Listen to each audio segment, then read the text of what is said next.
force into its x, y, and z components.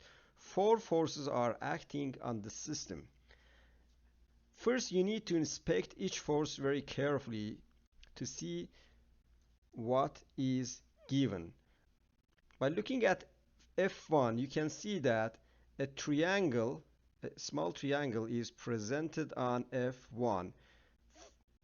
Out of this triangle, 4 is parallel with Y, and 3 is parallel with Z, and 5 is parallel with the force itself. That means that this force is acting on Z, Y plane.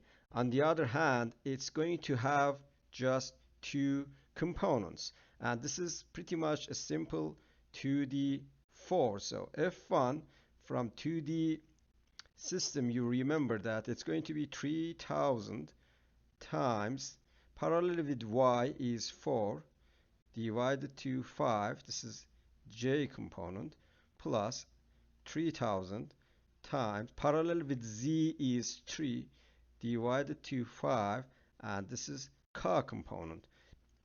And if you solve it, it's going to be 3000 divided by 5 is 600. 600 times 4 is 2400J and 1800K.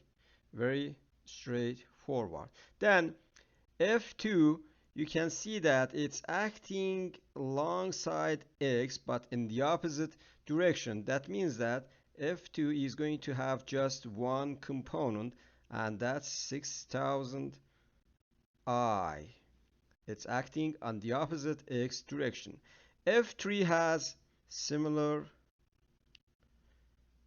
performance. It's acting on the opposite Z direction. So F3 is going to be negative 9000 in K direction.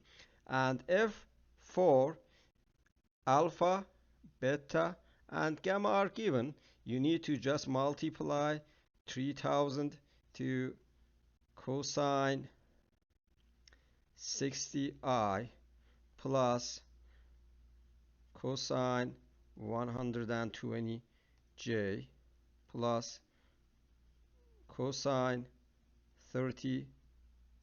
Don't forget, I took this 3000 outside. That means that 3000 is going to be multiplied to each one of these cosines. And if you solve it, F4 is going to be cosine 60 is half, so 3000 times half is 1500I, and cosine 120 is negative half, therefore this is going to be negative 1500J. And the last one is I rounded up to it's a little bit less than 2500, but I rounded up to 2500K. So now I have all forces broken into their components. Now I need to find the resultant force. That's very straightforward. Now that I have these guys, now I have to collect I components to each other, J components with each other, and K components with each other.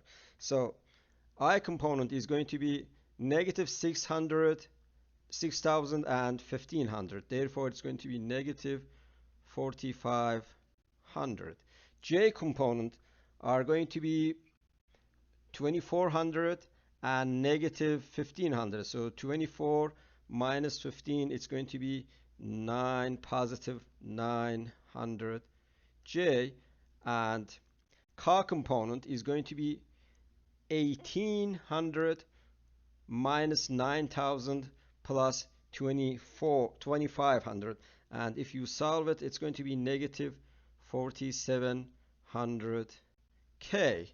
Now I have force Fr, or resultant force, in Cartesian format. I can calculate magnitude of this force by taking the square root of the square. So negative 4500 square plus 900 square plus 40 negative.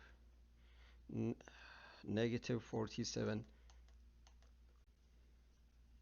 negative 4700 squared. You know that it doesn't matter if you put negative or not, because square root of uh, when you take it by square 2, that negative goes away. So if you solve this, it's going to be 6570 pounds. Now that I have FR and I have X, Y, and Z component of this resultant force, I can calculate alpha, beta, and gamma for this resultant force. So I use alpha R to show it. So alpha R, or alpha resultant force, is going to be cosine reverse X component, which is negative 4500 divided to 6570, and that's going to be, if you solve it, 133 degree around. And beta for this resultant force is going to be cosine negative 1, or cosine reverse J component is 900 divided to FR, which is 6570, and that's going to be 82 degree. And gamma R is cosine reverse negative 4700, because Z component is 4700 divided to 6570, and if you solve this one, you're going to get 100, around 136